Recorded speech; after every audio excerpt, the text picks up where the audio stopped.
parishes around us as well. So we welcome you from St. Boniface, from St. Bernard's, from Immaculate Conception, St. John the Baptist in Watertown.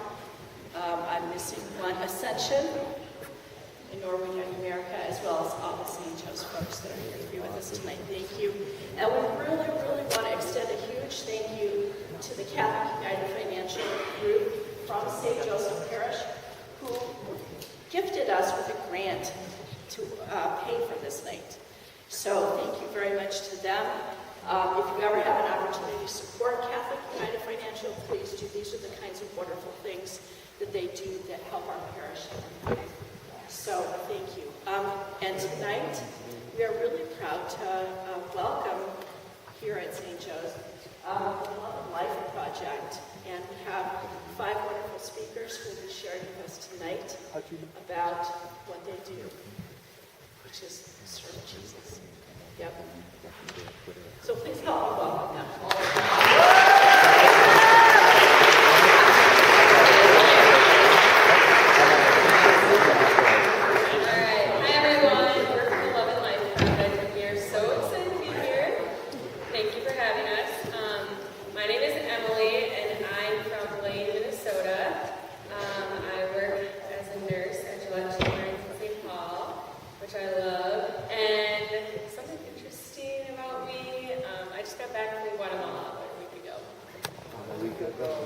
Hi everyone, my name is Maria. I'm originally from Cedar, Minnesota. A couple of different things I do. I'm a nanny for my living, which is wonderful, and I also work at a dry cleaner, which is very interesting. I'm 22, and something interesting about myself is last year I went skydiving, and I jumped out of the plane 15,000 feet in the air, like perfectly normal plane. I landed just fine, but it was like, if you guys are brave and want to go skydiving, I highly recommend it. It's a blast. I've got my say as well. My name is Jonathan, and Jonathan Foster, and I'm originally from Houston, Texas. And how cool it is, I have the honor and privilege to be the husband of this beautiful lady down here.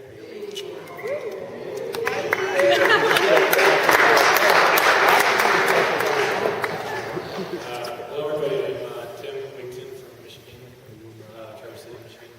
Everybody knows pretty awesome. 24 years old, and does anybody play basketball? Raise your hands. Nope, never.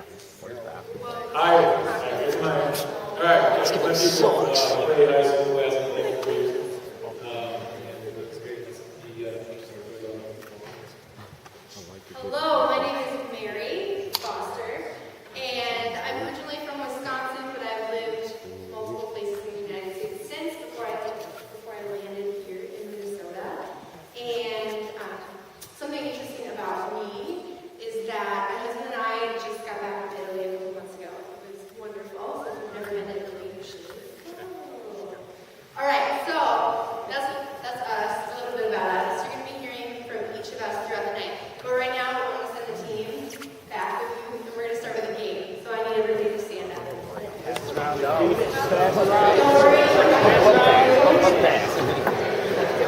I was doing that, and then I got surprised.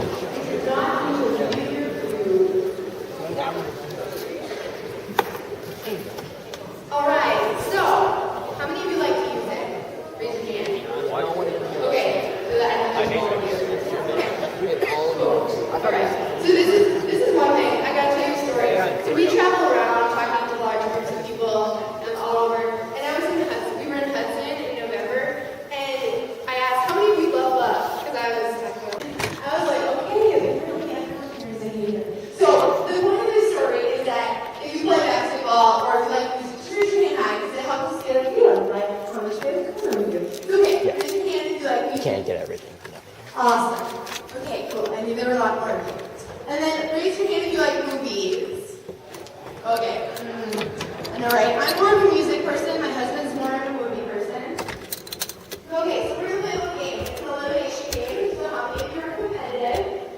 Raise your hand if you're competitive. I'm super competitive. Okay, so elimination game. I'm going to be playing sound bites.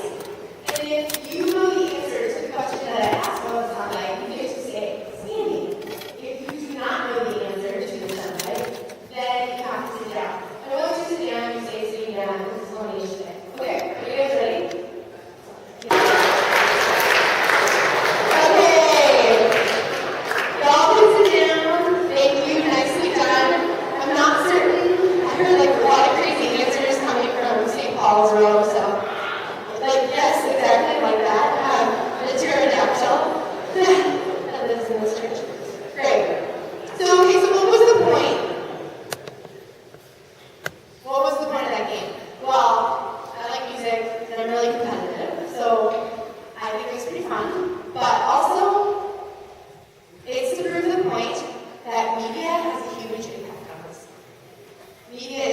huge part of our lives. And especially as Americans, entertainment is all around us. So the movies, the TV shows, the YouTube videos, the social media, the music, even the advertisements that bombard us every day. Even if we don't completely agree with the messages that they're sending and the messages that we're receiving, over time, they're going to affect us. So with this reality, we need to just be aware that we're constantly taking in messages. I think we said that the average American high school student takes in 40,000 media messages a day. So that's a lot being thrown at us. And one area of our lives as young people that they are sending a specific message about and is really the area of our sexuality and the understanding of who we are as human persons. And in movies and TV, I think a lot of times we see them portray virginity and people who are not having sex as something pitiful. You know, like you see the movies where people who aren't having sex are portrayed as depressed. And they often portray it in a way that even those people get mocked. But we are each here to share with you a little bit about our lives and why we have chosen to say sex for marriage. So tonight we're going to be talking a lot about chastity. And I can honestly say that in my life, I never once was embarrassed or felt pathetic or was depressed because of the choice I made. And part of that is maybe because of my personality. I'm just not someone that really lets other people's opinions affect me. But I think there's more to it than that. I think that when we're really convinced that something is worth it, then we don't need to apologize to people. And it doesn't affect us what they think. If we're really convicted that what we've decided and what we're doing is worth it. My husband, he said that the unique thing about him was that he got to be married to me, which was very sweet. Did you think that was sweet? The girls were like, so we got married in October of 2013. And honestly, he's the best man that I've ever known. And on our wedding night, I had the privilege of being able to give the gift of my sexuality to him for the first time. And that decision was not before then, that day, and not after that day, ever been something I regretted. So that kind of brings me to why we are here as the Love and Life Project. So we, Love and Life Project, we are a group of young adults, team of young adults that travel around the Twin Cities, and we share with audiences like y'all, and we get to share about the truth of the love that we were created for. And we also, tonight we're going to be focusing on chastity, but we also travel around and talk about the dignity of human life and the respect for life issue. Does anybody know what tomorrow marks the anniversary of? Does anybody know? Yes, exactly. Give this man a baby feet pen. Okay, so if you've got a pen already, these are little baby's feet. It's what baby's feet look like when they're 12 weeks along in the womb. It's pretty stinking cute because they already have toes. So if you want to see one later, come up and I'll show you baby's toes. So, we're not going to spend a lot of time talking about respect life tonight because we're here for our Lovers Waiting For talk. But I wanted to share a fun picture. So it might look like there's 5 people from the team here tonight, but there's actually 6. Because this is our baby. So I'm pregnant.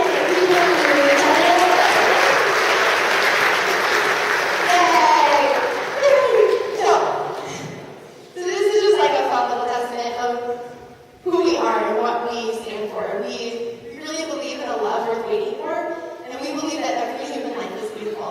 We believe that God has a mission and a plan for every single soul that He wants to create, which includes each of us, even the ones that you can't see yet. So today you're going to be hearing from all of us, and we just want you to know that we believe in more than a hookup culture. We believe we were made for more than that, and we're here tonight to share from our personal experiences on why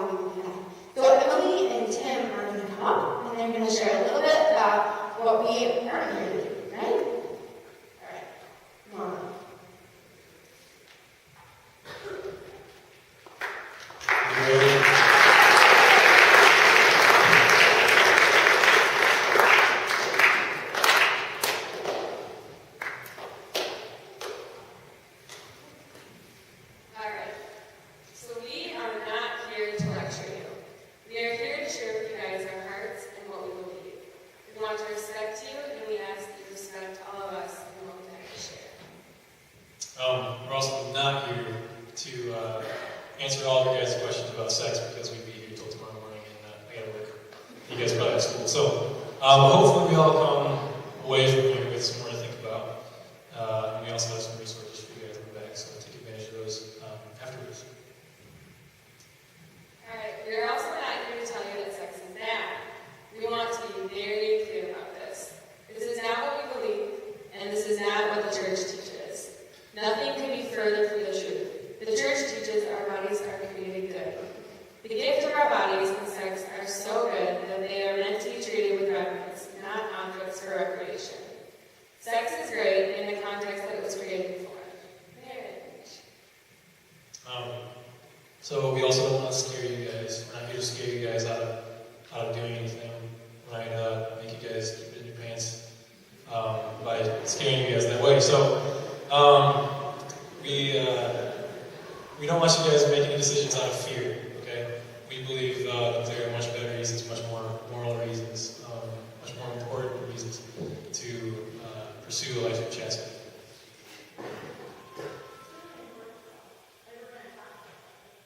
You want to? We got a little bit of time. We got like 7 minutes. I'll give you 7 minutes. Yeah, we can talk about it right now if you want to. We don't get us wrong. We're happy that we don't have to worry about like we've chosen this life for ourselves. We're happy we don't have to worry about attracting an STD or anything like that, or getting somebody pregnant because we made this life choice. But I think Mary wants to talk about it a little bit here, and so I'm going to let her give her 7 minutes. All right. Okay, so we'll just get the bad stuff out of the way, right? Okay.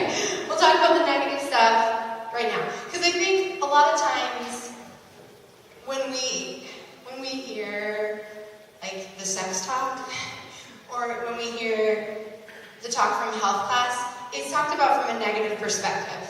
Would you agree? Kind of like, don't have sex because you're going to get an STD and die. Or you're going to get pregnant. Like, that's kind of like that they focus a lot on the negative consequences. And so we get STD education other places, which is why it's not a primary part of what we do. But there are 2 primary things that I think our society perpetuates that they don't talk about in health class. And so I just want to address those 2 things tonight, because I think that there's something in our system that's not working. Because even with all this STD education, every year 10 million high school and college students are diagnosed with an STD. So clearly something isn't working in the way that we address the topic.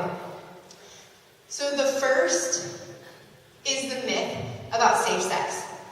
So we hear the term safe sex, and that's given to us as if you wear a condom, you're safe, like you're invincible. But the problem is that as Catholics, we do not believe that condoms, even in the context of marriage, are part of God's plan for our sexuality. So from a moral perspective, it is not part of what God has for us. But from a scientific and a health perspective, condoms are not as safe as we're led to believe often. So my friend Chris actually made a video about this, and we're going to watch it right now.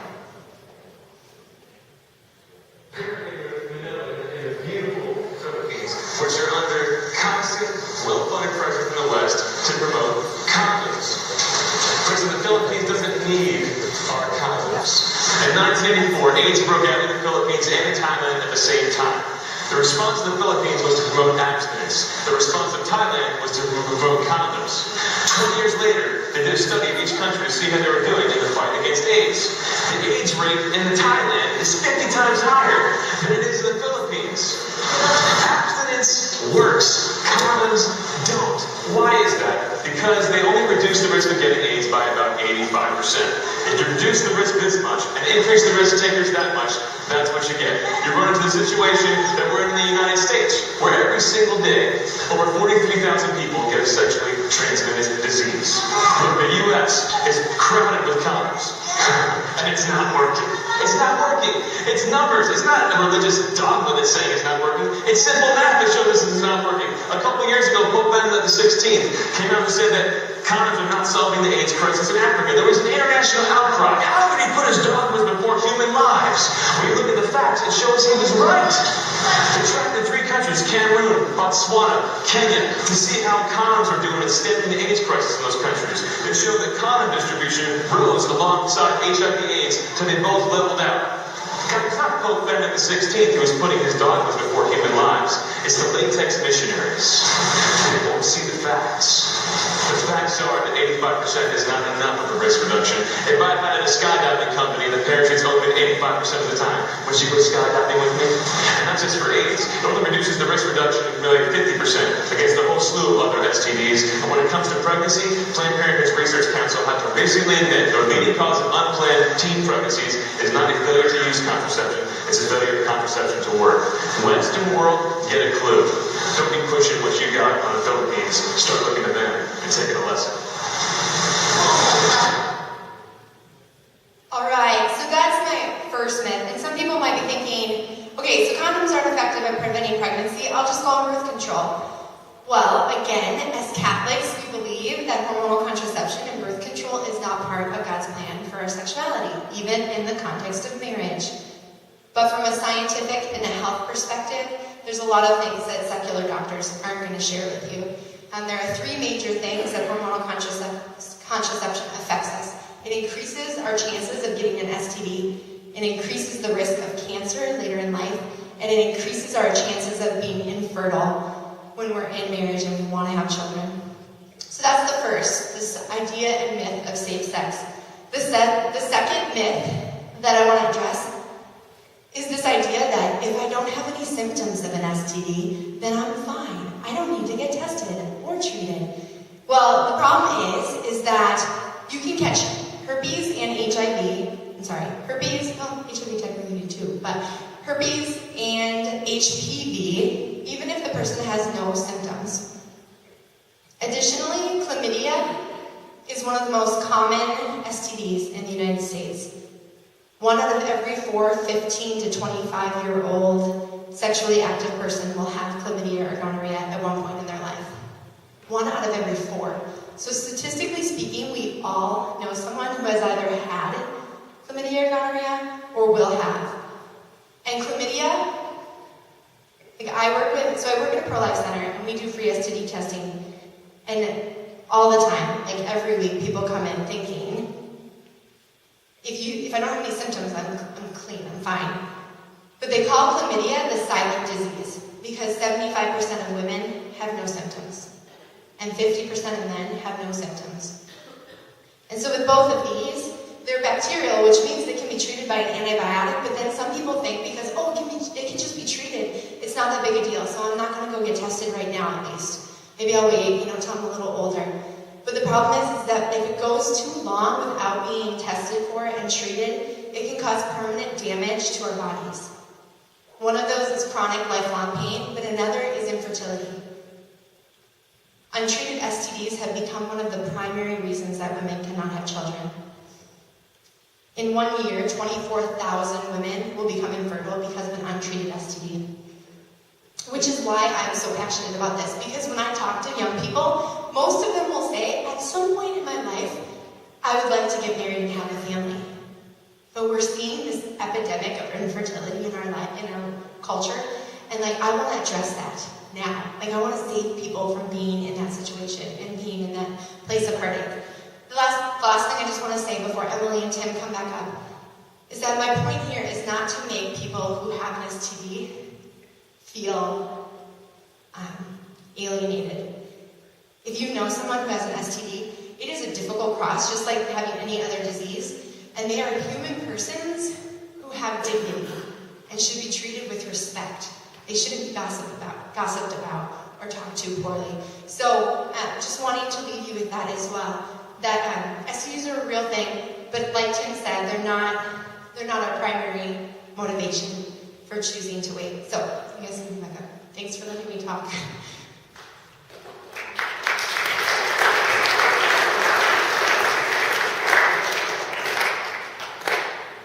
All right, so just as Mary said, we are also not here to alienate or judge people.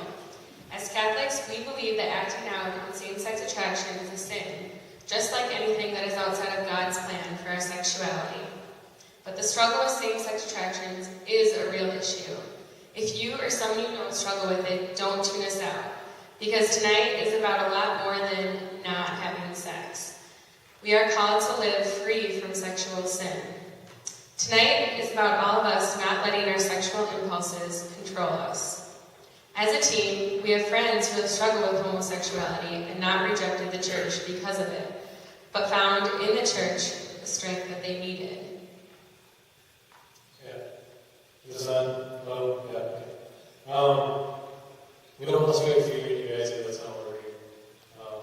We don't want anybody leaving here or seeing the view just kind of shaking with you or anything like that. Like I said, twice, we don't want to alienate anybody. Everybody here is, as Mary said, has dignity, and we love you all. And you guys kind of love us too. We're just here for a brief time, but we're all people, deserving of each other's respect. So we hope that you guys respect us as we're talking, and we respect you as well. And we want to share with you guys, the reason we just want to share with you guys why we chose to wait for marriage. And just from personal experience, just why we believe that living a chaste life is a lot less stressful and it serves the Lord, and that's the main goal. So I think, right now, I'm just going to say up here a little more and tell you why we are cheaper than that. Alright, so we believe that we were created for something great, something more. And a lot of us know it within ourselves, but unless someone shares with us what the more is, we can't live it. At some point in each of our lives, we heard the same things we are up here sharing with you tonight, and it resonated within us. We found there to be truth that changed our lives for the better. Therefore, we want other people to have an opportunity to hear the same message. And each of us that are here tonight, we all have a personal story too, of struggles that we have faced, and also why we've made this really countercultural decision to not engage in sexual activity until marriage. And I'd like to share a little bit about mine. It started in high school. I had a lot of friends, was involved in a lot of activities, and then all my friends had boyfriends, so I felt like I was the lonely girl on a Friday night without a date, and I just longed for that. And then my senior year, I got the chance to date a guy who was captain of the basketball team, pretty attractive and well-liked among others. But unfortunately, before dating me in his previous relationship, he was sexually active and had the same expectations from me, where I was true to myself and my dignity and would not take part in any of that with him. And he got scared and he broke up with me. And I was crushed. I mean, it was my first boyfriend and I was really sad. But I remember that night just taking it to prayer. And I wrote a letter to God, and I still have it to this day, and it's really special to me. And I promised him that I wasn't going to settle, and that I realized that, God, you are what I need to make me whole. I don't really need a boyfriend. And then I also prayed. I prayed for my future spouse, for him, for his purity, and for his holiness, and also that the Lord would help me remain pure and abstain from sex. And here I am, 9 years later, still in search for my spouse, which is great. And also, I'm true to everything that I stated in that letter. I have remained pure. I'm waiting to share that moment with my spouse, and I'm excited to do so. So now, some of you may be thinking, well, great, Emily, that's good for you. Now I have to sit here through another sex talk, but I've already had sex. Maybe some of you have done things. Maybe some of you have had things done to you. If that's you, do not worry. We're not here to condemn or judge you. We are here to offer you hope and a second chance. Just because your life may have looked a particular way before tonight doesn't mean you have to keep making the same decisions. We can always change. We can always start over. And that is the beauty of God's love and His mercy. It always has His arms open, waiting for us. For those of you who have been the victim of abuse, you are not broken. You are not dirty. We want to encourage you to talk to someone. There is healing that is possible. Because you see, we believe in a God who loves us so much. He has our good in mind and wants what is best for us. And when we stray from his best, he is always waiting for us to come back to him and ask us to start again.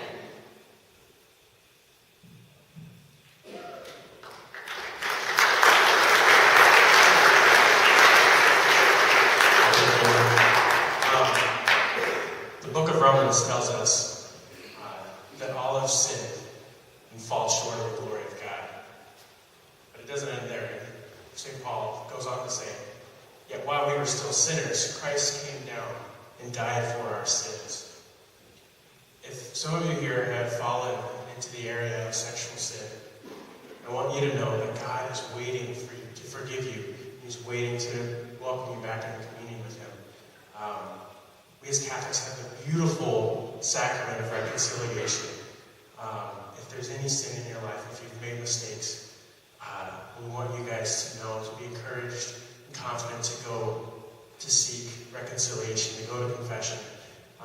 Some of you may be intimidated by this because you might be afraid that you're going to scandalize the priest. Well, guess what? Doesn't matter what you say, the priest is probably already going to have heard it. Okay, so you're not going to, you don't have to be worried about that. The other thing too is you don't have to be worried about the priest sharing anything that you say outside of the confessional, because there's this thing called the seal of the confessional that the Catholic Church takes very seriously, to the point where if the priest were to ever share anything that you said you were sharing in confession outside of the confessional, you'd be immediately excommunicated and no longer be able to serve as a priest. That's a really big deal, okay? So every priest takes that seriously. Know that what you share there is going to be held in confidence. And most importantly, know that the grace and the forgiveness that's offered in confession is real. God really is present there. Christ is present in that sacrament, waiting to give us his forgiveness, his grace, and his mercy. So please, if that's an area that you struggle with, go to confession soon, okay? Don't be afraid, go confidently. But maybe there's some of you here who have already made the choice to wait to have sex until marriage. If that's the case, great. And we hope tonight that this topic will further encourage. But chastity is not just about not having sex. Unfortunately, when I was growing up, that was the extent of my chastity education, was just don't have sex till you're married. And I didn't, which is great. I'm grateful that I did, but there's so much more to chastity than just that. And unfortunately, when I was younger, I did make a lot of other impure choices in relationships that I had. Now that I look back on it, I regret. And if I could go back, I would want to go back and live a life of full chastity and purity in those relationships growing up. How many of you have heard the term abstinence? Show of hands. Okay, most of you. Okay. So abstinence means refraining from sexual activity until marriage. But again, as I said, it is an essential part of chastity, particularly for singles, unmarried. It's an important part, but it's not the whole truth about what chastity is. It's just a part of it. As Catholics, we believe that chastity is a virtue meant to strengthen us to be able to reject the temptation to lust, to fight against the temptation to use other people for our own sexual gratification. And also, it's a virtue to help free us to be able to love as we were created to love. Chastity doesn't repress or seek to annihilate our sexual desire. Rather, chastity is meant to help integrate our sexuality in balance with the rest of our life. Each of us is called to chastity. No matter what our age is, no matter what state we're in life, there's always chastity that we're called to. It's just going to look different based on where you're at in life, what stage you're at in life. Mary and I, in our marriage, are still called to chastity, even within our marriage. It's going to look differently than what, say, some of you who are in high school who are married. Well, I'll go into that more later, but we're still called to live chastity in our vocation. to love one another, but to not lose one another.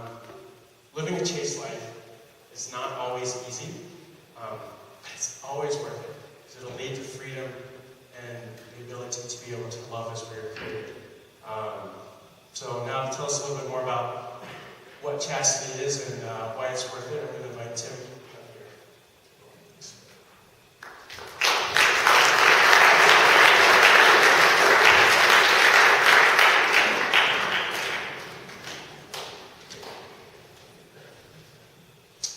All right, cool.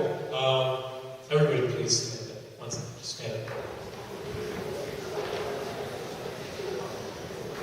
Okay, cool. Turn to your left. Say hey. Turn to your right. Say hello. Okay, sit back down. Sit back down. That's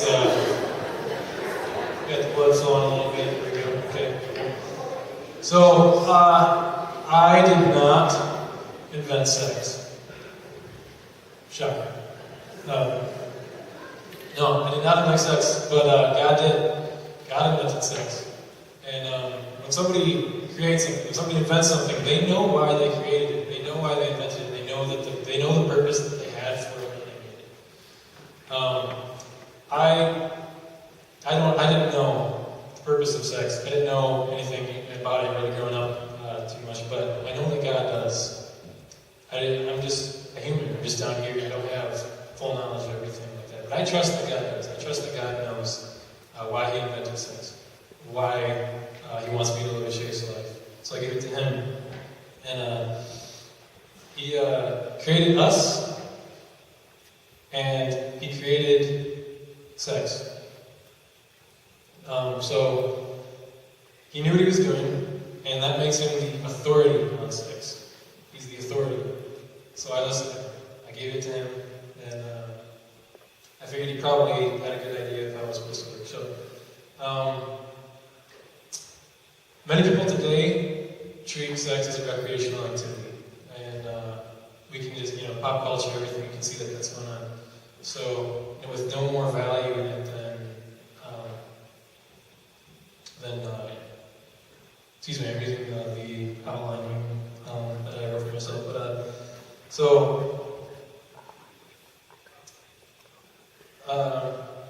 Pleasure has become the main goal. That's never what God intended. Don't get me wrong, pleasure is a reality and the benefit of sex, but it is not the purpose for sex. Let's see. Does anybody know the purpose of sex? Don't be shy. Somebody said it. I heard somebody say it. Anybody? Okay, so purpose of sex, obviously, to make babies. There's another purpose for it, and that is to bond with your spouse. So let's just say it. Babies and bonding. What do we say? Babies and bonding. Babies and bonding. Alright, thank you very much for humoring me. So babies and bonding. The church has two other words for babies and bonding, basically the same thing, just have more syllables. And that is procreative and unitive. So the unitive aspect of sex is to bring a husband and wife closer together. God made sex a beautiful, wonderful, sacred thing so that a husband and wife could be united together, to come closer to one another, and to love each other more, and show that love to each other through sex. And so the procreative part of sex is obviously to make babies, and but that is, let's break down the word procreative. Pro meaning for, creative, to create. So we co-create with God, humans, that last forever. So okay, who here has been to the mountains or loves mountains? Loves mountains. I've been to them. I love them a lot. They're huge and everything like that. But sorry, I'm opening a drawer here. But so who's been to the ocean? I'm getting some ideas. Don't worry. Okay, on a starry night, who loves looking up at the stars? Clear night. Okay, these are really big things that God created. The ocean, they're vast. The mountains, they're huge. The stars, the sky, it's huge. And God created all those things. And He created us to be able to partake in creating new life. And to me that is a really big deal. To me that is a great thing to be able to be a creative human being. I'm a created thing, but I get to create as well. And He's given me that gift. So,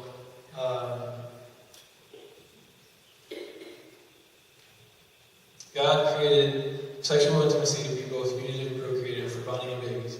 And anything that separates the sexual act from the potential of creating new life is contrary to God's design. And these things include condoms, birth control, acting on same-sex attraction, masturbation, pornography. Unmarried people and married people alike are called to not be tempted in participating in these things, which separate life, love and life, for the purpose of babies and bonding.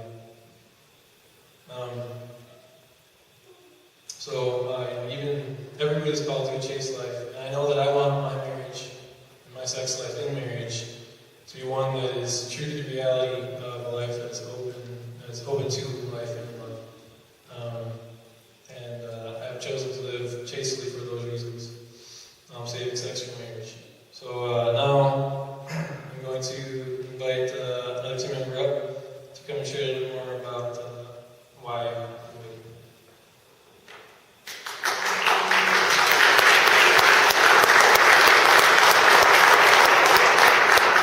Great, thank you, Tim, for sharing. So, Mary said earlier that we're already told that safe sex is wearing a condom, and we learned already that condoms aren't sufficient to protect us physically, and Tim shared that a condom separates the purpose of sex, which is babies and bonding, and it's not really living out God's plan for sexuality for us. But what about our hearts? Does a condom protect that? For me, I'm waiting to have sex until after marriage because I want to protect my heart. So we live in a culture that, like we said before, where sex is recreational. But we are really wrong to think that what we do with our bodies doesn't have impacts on our hearts and our souls as well. So the reality is that sexual activity has an extremely profound impact on our emotional lives. And I do disagree with Taylor Swift when she said, and I don't think that the pain is worth the hype. So, have any of you ever heard of oxytocin or vasopressin? Maybe some of you. Okay, that's okay. So, during sexual activity, there are some very powerful hormones that are released in our brains. Oxytocin is one of these hormones. Both men and women's brains release oxytocin during sexual activity, and it acts kind of like an emotional super glue. So, there's only 3 times in a woman's life that oxytocin is released. The first is during sexual activity, the second is during childbirth, and the third is when she's breastfeeding her baby.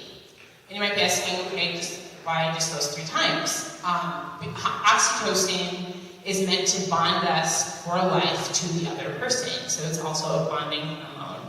So women, therefore, are more affected by oxytocin. And men, then, are more impacted by another hormone called vasopressin. So vasopressin bonds the male to his partner, and it instills in him a protective instinct towards his partner and his children.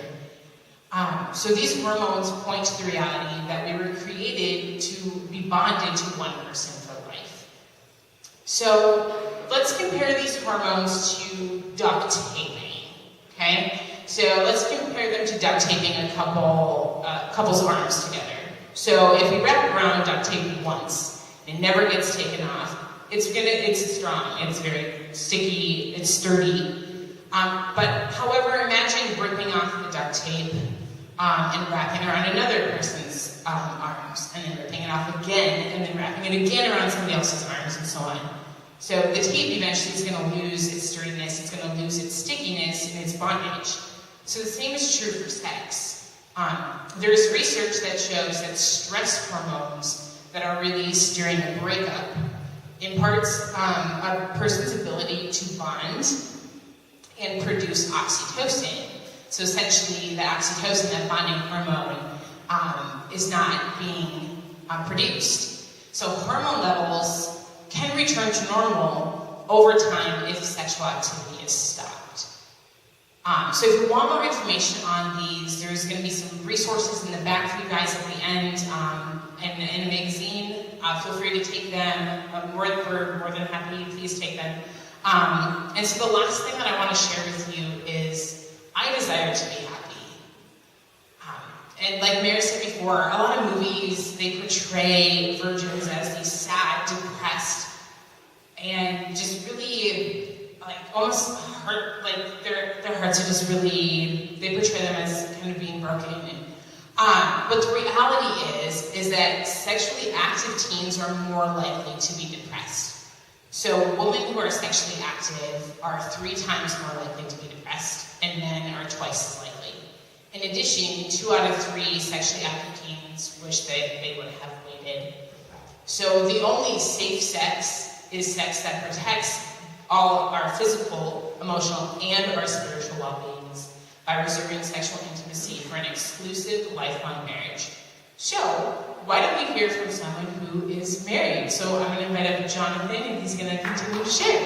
Thank you.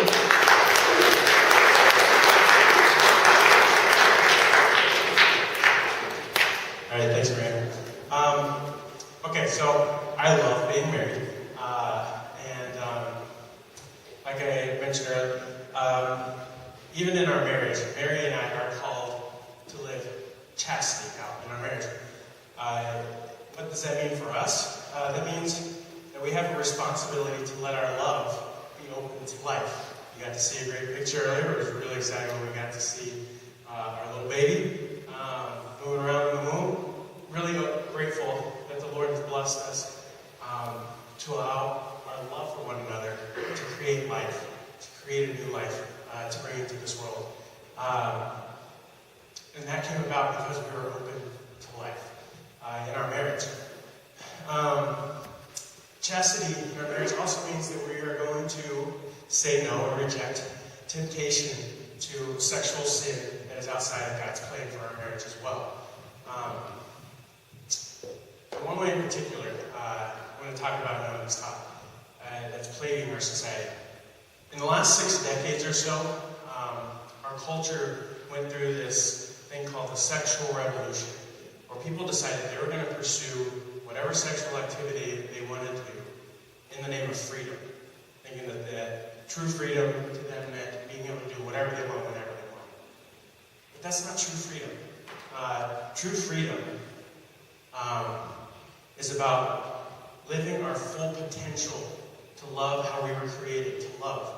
And a lot of people that I've known have been stuck in various different sexual sins that they pursued out of thinking of this freedom, but it didn't lead to freedom. In fact, they became stuck in that sin, and it weighed them down and became a burden. It becomes a weight in our lives. I've chosen to live a life of chastity because I love who I am when I'm free from sexual sin. I'm a different person than when I'm stuck in sexual sin because I'm living out who I was created to be, and that's true freedom. We're going to watch a video about one particular sexual sin that's been plaguing our society, and that's pornography. So I'm going to start opening this up. When we are born, we are given a world built on the decisions of previous generations. A world created by their choices, some good and some bad. Decisions are constantly made without the knowledge of how they will affect us, our society, and our world. But what if we didn't make plans? What if we could make choices now that would someday lead to a better world? Every person has a choice. We choose what we buy, what we wear, what we say, and what we do. These choices contribute to an ever-growing swell that drives the course of society, eventually defining an entire generation. one choice from one person. 2 generations ago, society began making choices that have shaped today's understanding of pornography. In 1948, Dr. Albert Kinsey published a best-selling book that suggested that all forms of sexual behavior should be normalized, and that people should pursue all sexual urges regardless of age. Businessmen capitalized on this new idea, and porn magazines hit the newsstands. Many became convinced that it was cool, harmless, and a gentleman's pursuit. Then, in 1993, came the internet. And like the title of pornography, flooded the world as a generation became consumed. And now, for the first time in history, hardcore pornography can be accessed from anywhere and anytime. So what does this mean for our generation? Through new innovations in brain technology, psychology, and sociology, we now know the truth about pornography. Porn is like a drug. It can rewire the brain, form addictions, alter views about sex, objectify the human body, fuel the demand for sex slavery, and reshape society as a whole. Pornography is often violent and abusive, degrading life, destroys the very meaning of healthy relationships and love. We are the first generation in the history of the world to face the issue of pornography to this intensity and save it. We are also the first generation with a science-based understanding of the harm pornography. And with that knowledge, we feel the responsibility to share it with others.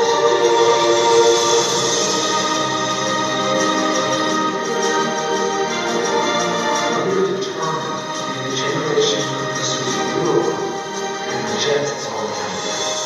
We will fight this endeavor, and we will not rest until the world knows that pornography is harmful.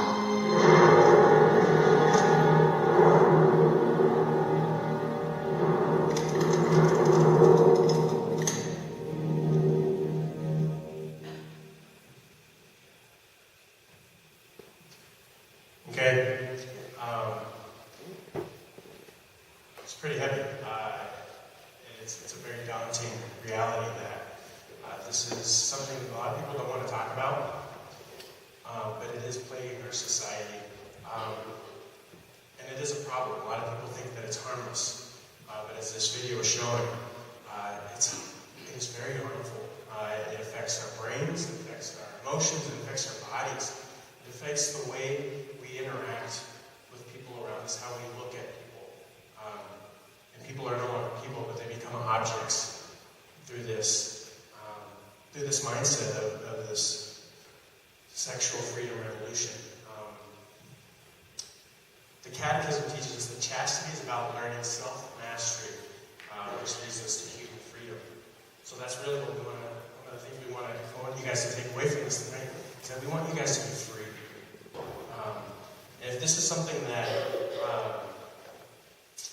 pornography, it's not just, a lot of people think it's just, the images, the videos, the internet.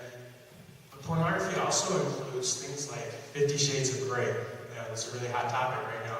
Literature that's explicit, movies that are explicit. Those things are considered pornographic as well. They're unhealthy. And we want to start encouraging people to stand up and say no. We don't want that pushed on us. This is not good for us.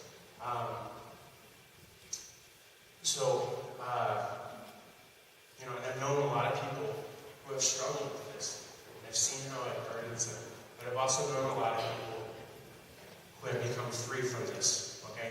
And I want to offer you hope that if this is something that you struggle with, if this is something that plagues your life, there is hope, there is freedom. And I want to encourage you to fight against it. Like the video says, fight the new drug. Fight against it, stand up against this. And I want to offer a couple of things to help you with that. One is, first of all, if you're struggling with it, get to confession, as I said in the last talk. Get to confession, confess it. Seek that grace and mercy. Secondly, don't fight this on your own, okay? First of all, pray to God for strength, for purity, for courage. Another thing is to seek accountability. All right, there's a lot of software out there. If you're struggling with it on some kind of digital device, your computer or your phone, there's apps that you can download on your phone, put on your computer that will block things, that will also hold things accountable. There's covenantnice.com. It's a website that You download something on your computer, and it monitors. And if you go to a bad website, it sends this. You set it up in an email. It sends an email to somebody to alert them and hold you accountable. I heard Chris Stefani speaking once, and he said, "You want to be free from this? Sign your dad up as your accountability partner. You want the problem completely gone? Sign your mom up as your accountability partner. Problem solved, right?" But really, encourage you guys, okay? If that's something that you struggle with, be smart, okay? Don't put yourself in bad situations. If you've got a computer in your room and you struggle with that, get it out of your room, okay? Put it somewhere that's a public place, okay? And also seek support, trust. And lastly, there's resources out there to help you. We have a lot of brochures in the back that have some really great websites that offer great resources, tips, and practical things that you can do to help you with this. So I really want to encourage you guys. Just know that freedom from this leads to you to be more fully who you were created to be happier, to be freer, to be true to yourself. And I just want to close by saying the times in my life when I was free from sexual sin is in the times when I was most free, most happy, and just felt more alive. And again, as I was saying, chastity isn't easy, but it's always worth it. And I want to encourage you guys to strive to live free to love as you were created to love. And somebody who really loves love is my wife, Mary. And so I'm going to invite her up now to continue on. So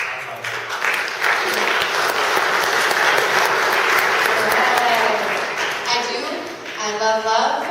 I am almost afraid to ask how many people love love, but how many people love love?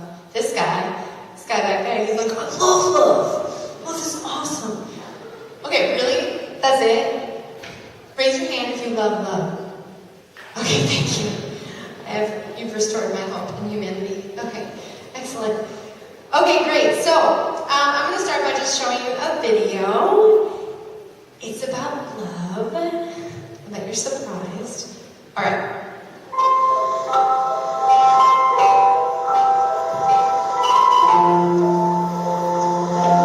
I promise. It is a precious and powerful thing. A promise has the power to love. And the strength to endure.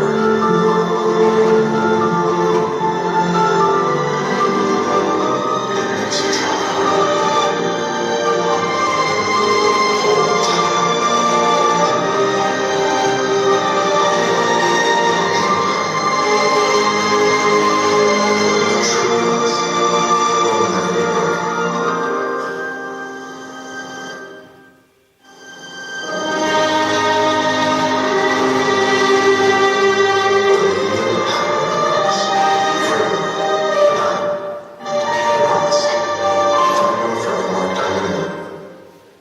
We don't really care about the specific diamond. Okay.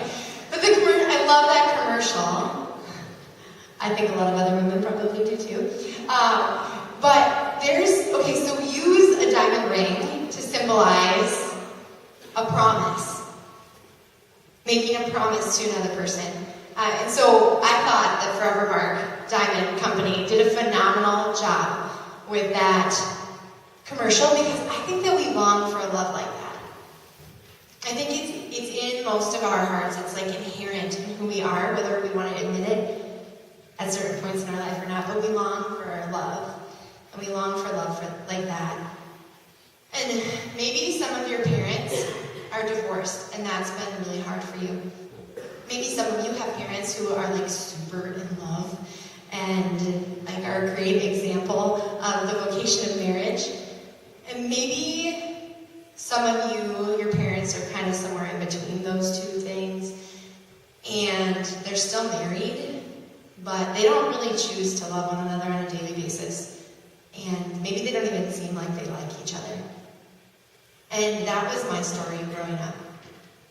My parents fought a lot, and my sister and I would always say that we weren't children of divorce, but we were children of separation, because we often felt like we had to choose between one of our parents.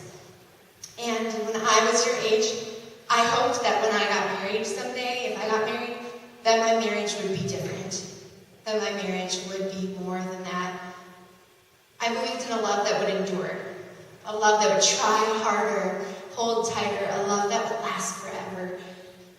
And statistically speaking, they say that couples who save sex for marriage have a 70% chance, 70% less likely of getting divorced. So 70% less likely to get divorced, couples that waited for marriage. I think one of the reasons that this is because it establishes a respect for the other person as a whole person. So our national statistic is that about half of all marriages end in divorce. But there's a statistic that I love, that I'm going to share with you, because we have as a team, we have 40 friends that have gotten married in the last 2 years, and it would be really depressing to go to these weddings and be like, what wedding is going to end in divorce? This weekend's wedding or next weekend's wedding? Which couple's not going to make it? If we, in our circle of friends, lived these national statistics and lived our lives the way that most people in America do, but there's just a statistic that says that married couples who are practicing natural family planning, which means that the couple essentially knows when they're fertile, so knows when they can make a baby, and rejects contraception, rejects condoms, hormonal contraception, and is open to life, that those couples only have a 2 to 5% divorce rate. So if you think about half of all secular marriages end in divorce, and marriages that are living the fullness of the church's teaching, depending on which study you look at, only have a 2% rate or a 5% rate. That's severely, drastically lower. So just those statistics show me that living God's plan for sexuality is my best bet at having this phenomenal lifelong marriage. And so when I was your age, even though I was the one that got to talk about us 2 days earlier, that wasn't my main motivating factor, because I was kind of built in fear, and my main motivating factor for waiting until I was married was love.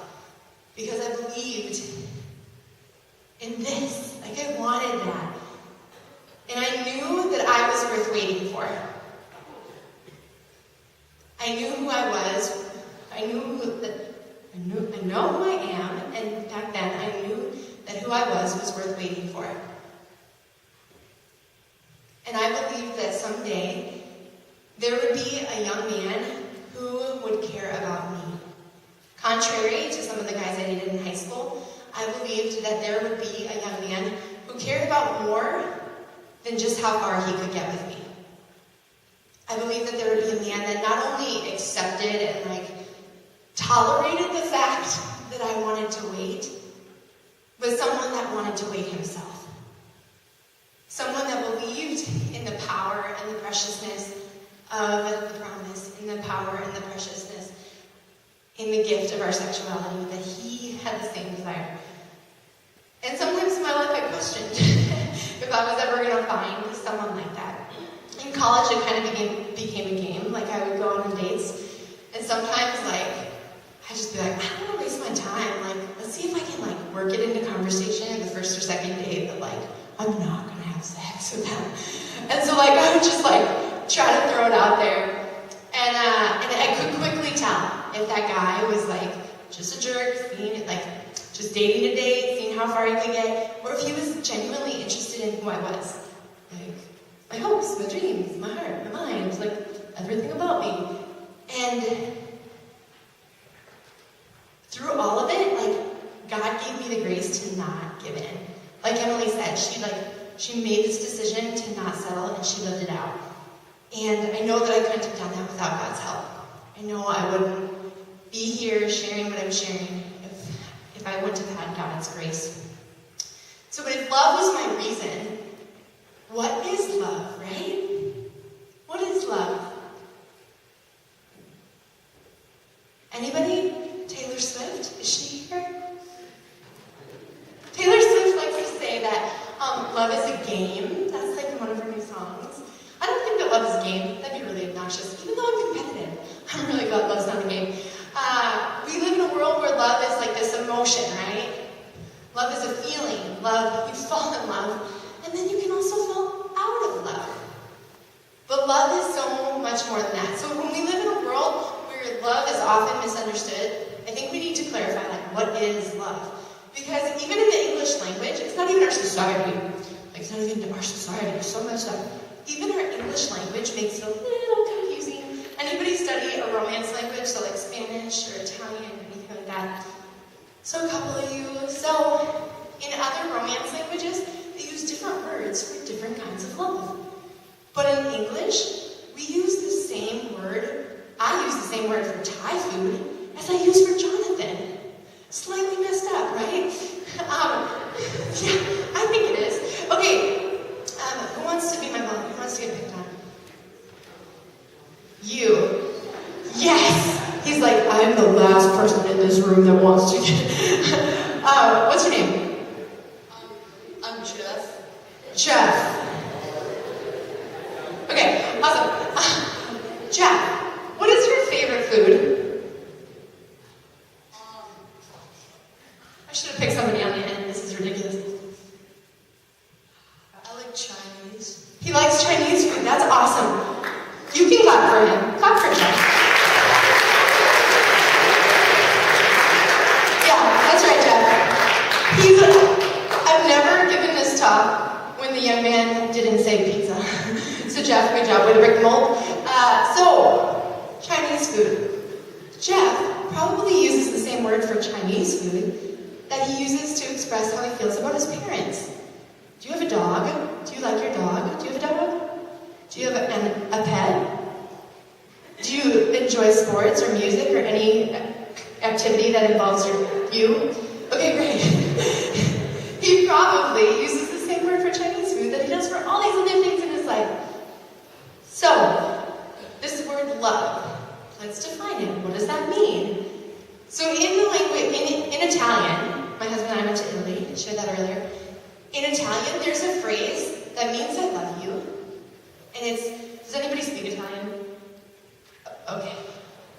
Okay, good, because I'm about to butcher this. But the phrase is something that sounds like, ti voglio bene. Wrong. Okay, great. Thanks. Well, it's somewhat like ti voglio bene. And it means I love you, but directly translated, it means I will your good. I will your good. And as Catholics, we believe that the highest form of love is to will the good of another person. Love is really what is wanting what's best for the other person, even if it means self-sacrifice. Even if it means putting our own desires last. If you're a mom, I think there's some moms in this room, thank you, because you are a beautiful example of love. I am scared out of my mind to be you, because I am well aware of how selfish I still am. And I know that I'm going to have plenty of opportunities to really learn what love is. How many of you have seen the movie Frozen? There's like a posse of guys in the back that are like, I wrote that movie. Great. So a lot of you, okay, raise your hand again. Because I didn't get to see. Not that many of you. Okay, some, all right. The posse. So in this movie, there's that scene that I played at the beginning. It's kind of hard to hear because we were chatting and space is big. But essentially, the main character, Anna, in this movie, she fell in love, this emotional, romantic escapade. Turns out the guy was just using her. And she has this moment when she realizes it, and she's sitting by a fire with a snowman, which is kind of contradictory to the snowman existing. And she says, I don't even know what love is anymore. And Olaf, the comic relief snowman, says, that's okay, I do. Love is when you put someone else's needs before your own. And I was like, yes, Disney totally went there. Because my niece, she's 6, and she's grown up with these Disney movies where love is true love's kiss. But Disney totally took it a step further, and there's been several movies since that have shown that love is about self-sacrifice, about wanting the good of another person. So if love is to will the good of another person, what would you say the opposite of love is? What's your name? Tyler. Tyler said hatred in a very, very manly way. So, hatred. How many of you would agree with Tyler? Raise your hand if you would say that the opposite of love is hate. Would you say that? Opposite of love is hate? Well, Tyler, that's the number one answer as I travel around. Oftentimes when I say, what's the opposite of love? Like, there will be this unison of hate, which is a really weird thing to hear people shout. But St. John Paul II, he was the Pope when I was your age. So, St. John Paul II, he spent a lot of his time as Holy Father, as Pope, teaching and talking about what is love, what is marriage, what does it mean to be man and woman. And one of the things that he taught us is that when you hate another person, you're still acknowledging them as a person. You're like, you're a person that I dislike a lot, but you're a person I dislike. So he said that, when you hate someone, you're still to a certain extent acknowledging that they're a person. So he says that there's something that's even more contrary to love than hate. And that's use. To use someone. Because when you use someone, you no longer acknowledge them as a person. You treat them as an object. And when you treat somebody as an object, it means you're basically using them for your own gain, for your own desires, your own satisfaction. And I've often heard people say, this is really sad, it makes me really sad. They'll say, well, sex is an important part of dating relationships because, you wouldn't buy a car without test driving it. Yeah, you should laugh in disgust, men. Thank you for that. You should be laughing in disgust. Because these people that are willing to say that as their reasoning behind the necessity of sex in a relationship, they're basically admitting that they don't love the other person. Because they're essentially saying, I need to see if this person or this object is a satisfactory sex object that I can live with the rest of my life.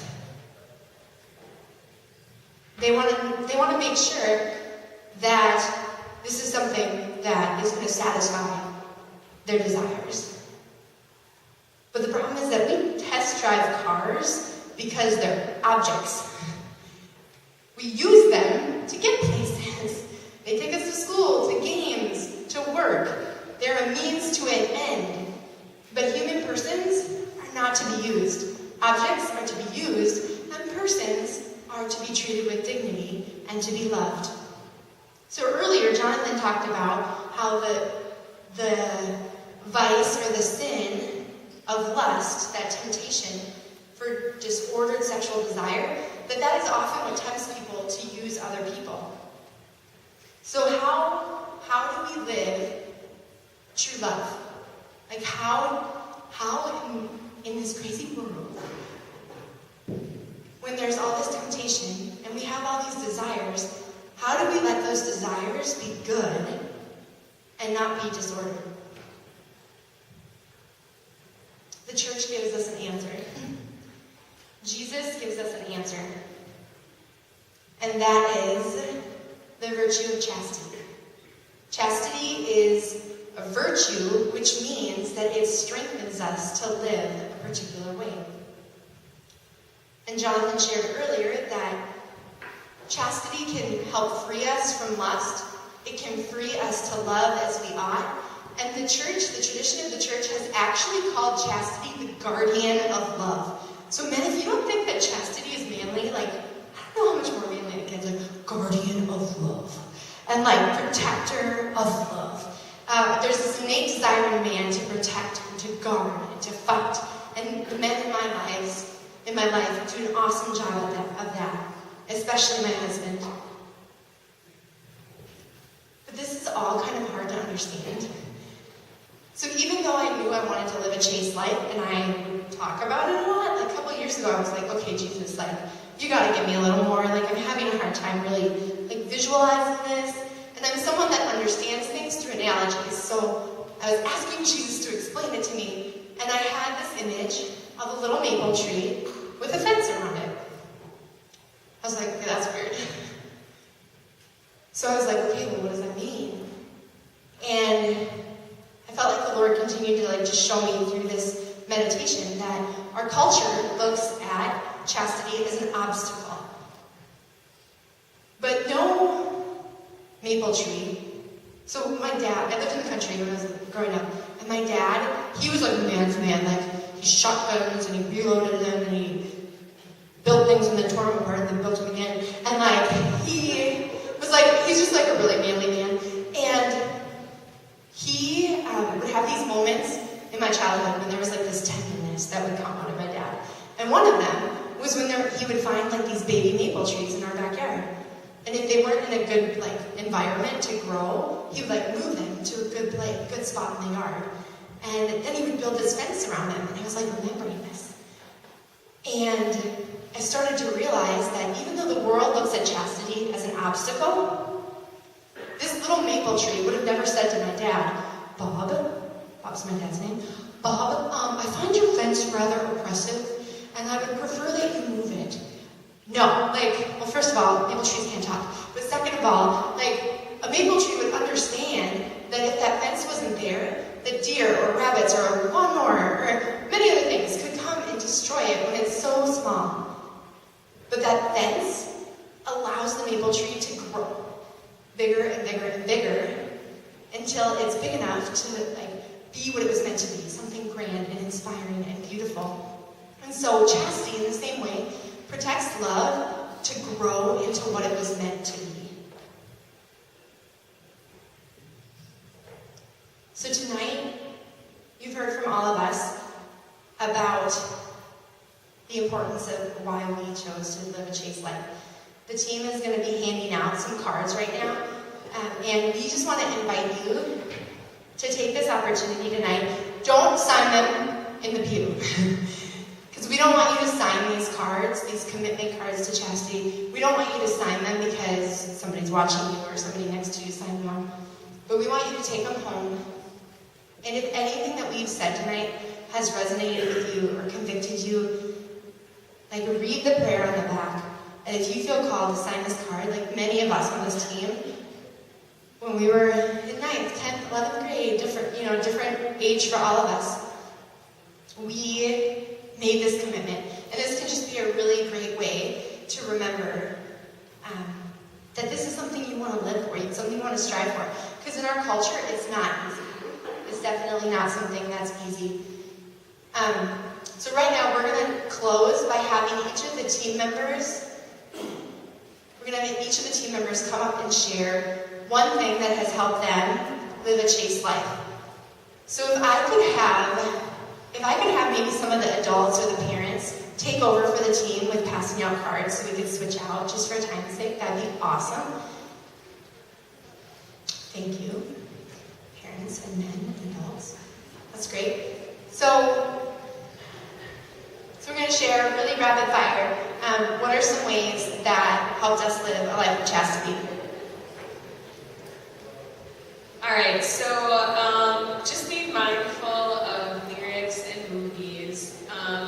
Today, we live in a culture that sings about sexuality as common as the air we breathe. So just being mindful, because they really do play a role in the way we act and we think, whether you realize it. He loves you guys and he wants the best for your life. So pray about it, ask for the grace, and just know that he loves you very much. I want to really encourage you guys, as I mentioned in the last 2 sacraments, okay, I talked about confession already. The other great sacrament that you guys need to tap into frequently is the Mass, the Holy Eucharist, okay? Right here we've got the altar. Come to Mass as frequently as possible. We've got Christ truly present here, okay? His body, blood, soul, and divinity. And it's the grace again, it's so real. And you can come not just on Sundays, there's daily Mass, okay? Come as frequently as you can, okay? Another thing that helped you guys out, really helped me, was accountability. So with this life, as you try to live chastely, just surround yourself with people who are going to be your accountability partners. For the men, I know what worked for me really well is to surround myself with men who were trying to start the same thing. Hold each other accountable and respect each other. That works really well. Don't be boring. Thank you. That's my advice. So some of the most boring dating relationships I was in were the ones that were most tempting to live impurely. But when I dated guys who were like planning really sweet, awesome dates, good job. And you know, like guys that took the initiative to like plan to go dancing and like find these really unique restaurants or plan to go ice skating. Those were pure relationships because we were actually building a friendship. So I want to encourage you guys, especially the men, but also the women, like, just don't be boring. And I'm not going to tell you not to date, because dating can be an opportunity to learn how to love, but date right. Like, do dating right. And so one of our favorite brochures is called 101 Ways to Build Real Love. And one of my friends wrote it. She's from the Twin Cities. And she was like, we always tell kids not to have sex. But she's like, we should give them ideas of, like, fun dates. So it has 101 date ideas. So I want to see all the men out there asking for one of those brochures so that you can have help not being boring. Great. Ladies, it'll be the best year for dating you've ever had. You can thank the Love and Life Project. All right? Okay. Excellent. Right now, we're going to close. Can we close in a prayer really quickly? Okay. Awesome. So we're going to close in prayer. Pray with us in the name of the Father, and the Son, and the Holy Spirit. Amen. Father, we praise you and we thank you for we know that you have made us good. I thank you for every person in this room, that you have created them to be a unique and irrepeatable human person with gifts and talents and an ability to love that no other person has. I ask that you would give us an outpouring of virtue, of chastity and purity, that we would be free to love as we ought and free to live in the fullness of who you created us to be. We know we need your help. We know we need your grace. Reveal your love to us. We pray all these things in Christ's name. Amen. In the name of the Father, the Son, and the Holy Spirit. Amen. All right, and give it up for Carla Bowles. Does she need to come up here?